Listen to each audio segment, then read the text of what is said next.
بسم الله الرحمن الرحيم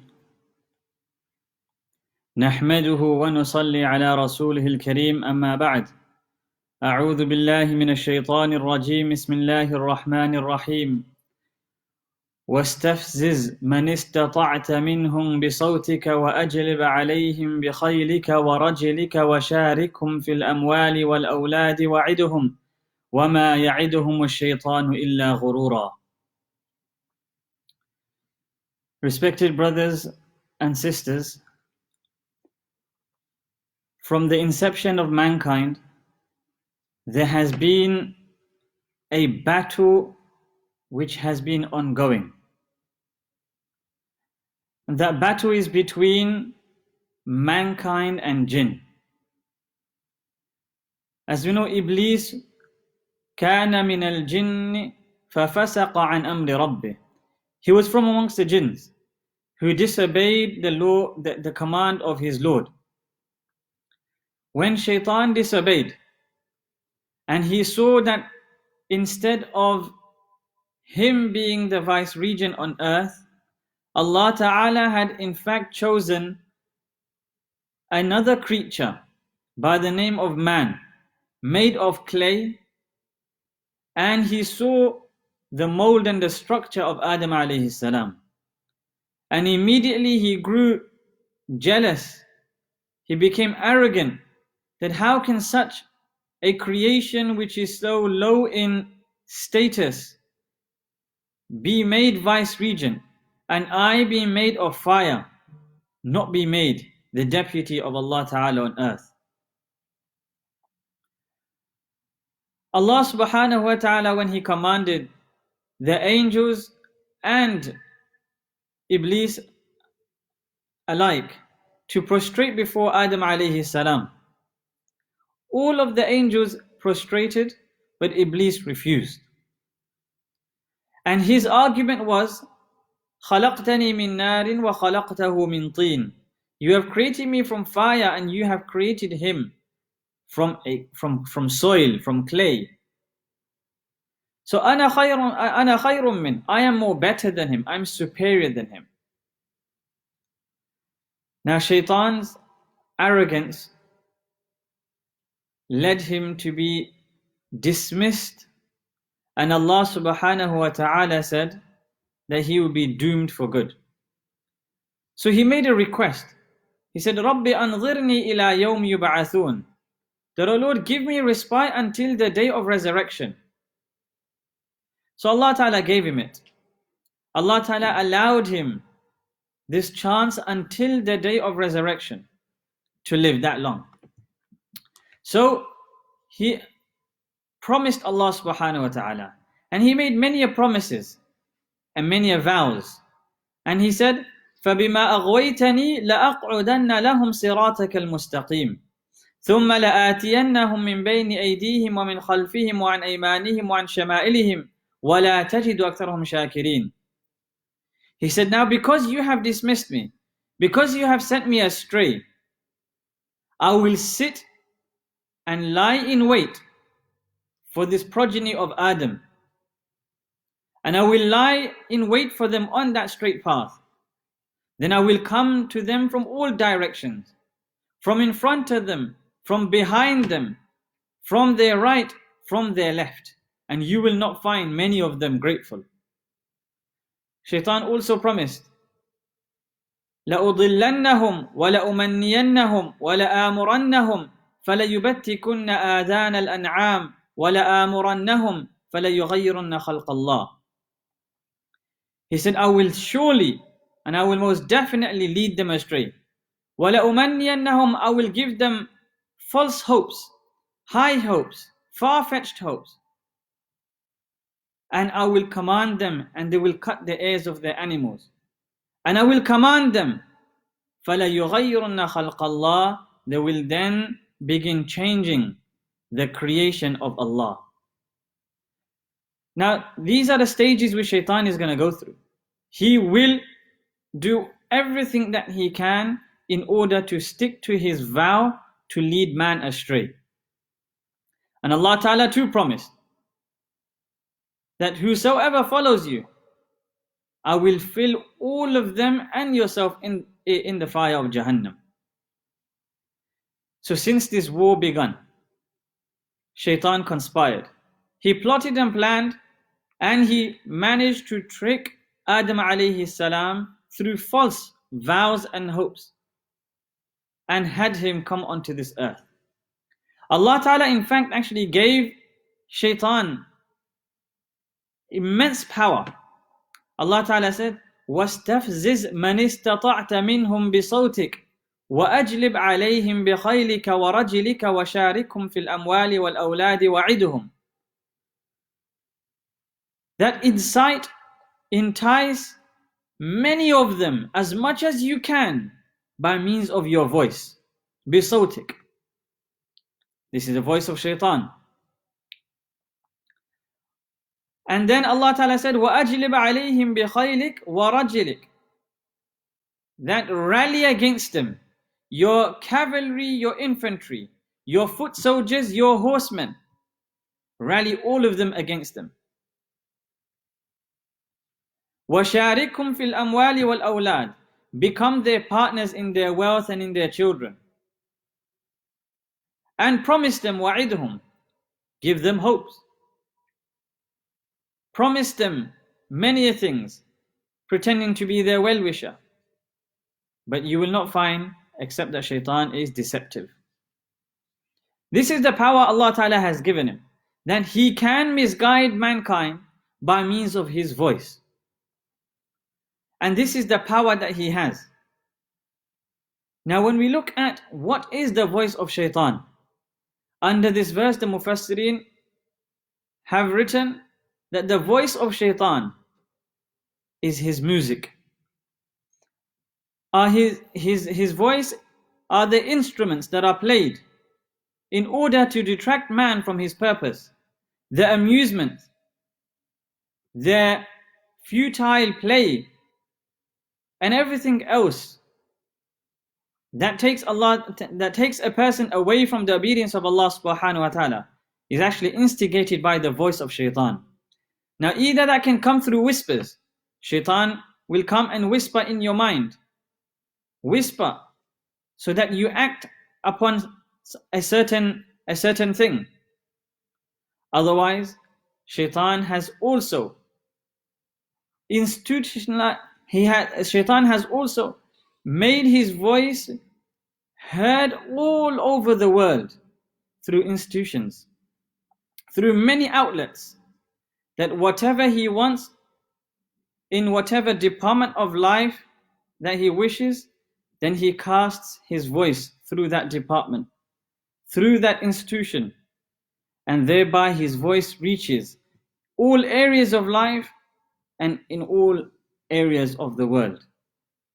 And whenever we hear these voices have come in various shapes and forms, to the extent that in our hands we hold devices whereby we can hear the voice of Shaitan, sometimes enticing to do one thing, sometimes enticing to do another.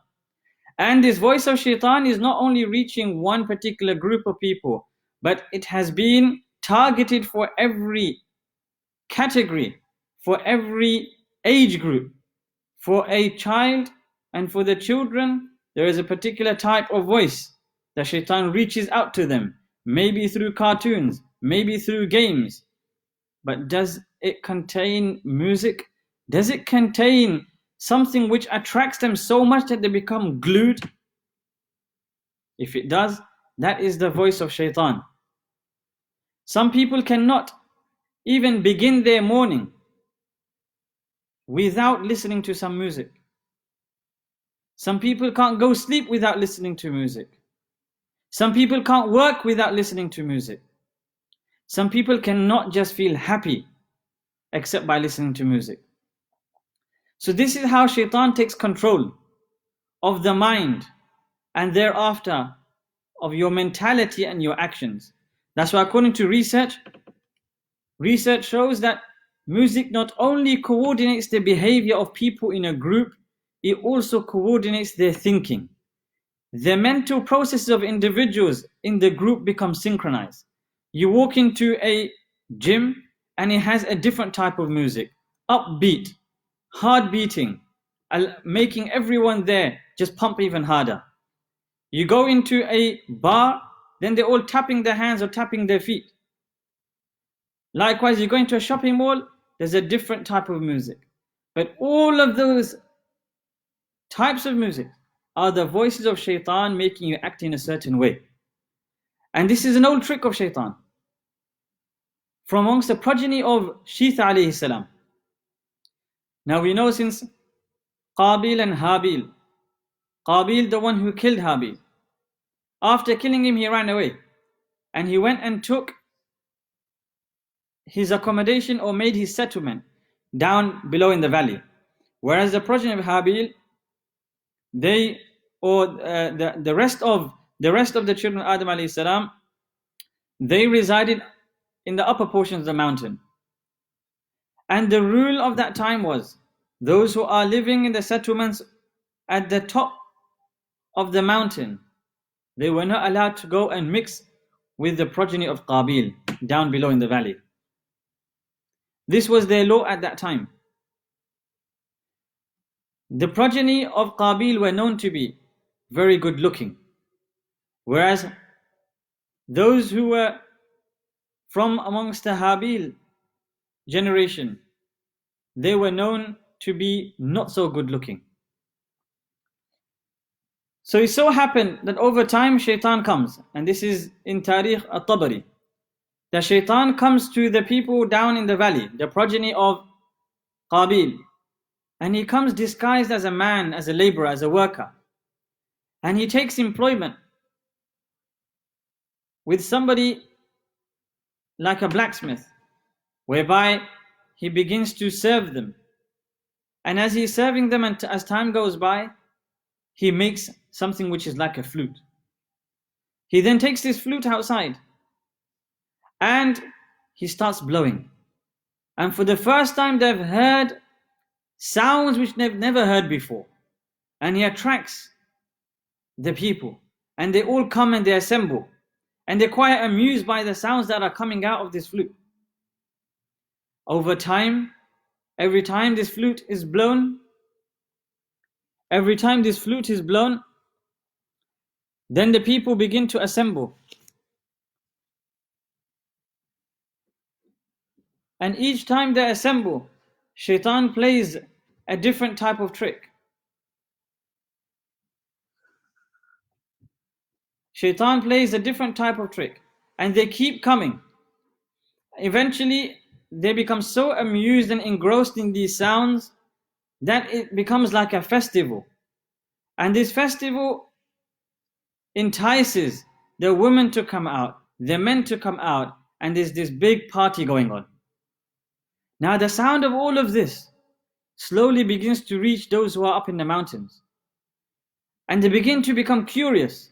And obviously Shaitan will come and whisper, these people are having fun. These people are enjoying themselves. You're missing out. You're missing out on so much. And out of curiosity, a whole group of men come down from the mountain just to have a look.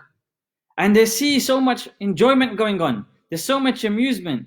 There's a whole party going on. And they come and they start mixing in with those people. And from there, the first cases of zina began to appear. Where did it start from? The voice of Shaitan. And that voice of Shaitan still continues today. Not only out about in the neighborhoods or down in town at the clubs and the bars, but they have now come into our very own homes, they've come into our own bedrooms, and they've come into our own pockets. Whereby now a person throws a party with himself, just over a screen. So this is the voice of Shaitan. And only if we recognize it to be the voice of Shaitan, then there's some chance of us making amendments and taking our precautions. Remember, this battle will continue to enrage, the battle between light and the battle between darkness. Nur and Zulumat, Allah Ta'ala mentions in the Quran. Allahu waliyyul ladina amanu. Allah is the wali and the friend of those who believe. And Allah Ta'ala takes them out from darkness into light. وَالَّذِينَ كَفَرُوا أَوْلِيَاءُهُمُ الطَّاغُوتُ. But those who disbelieve in Allah, they become the friends and the allies of Shaitaan.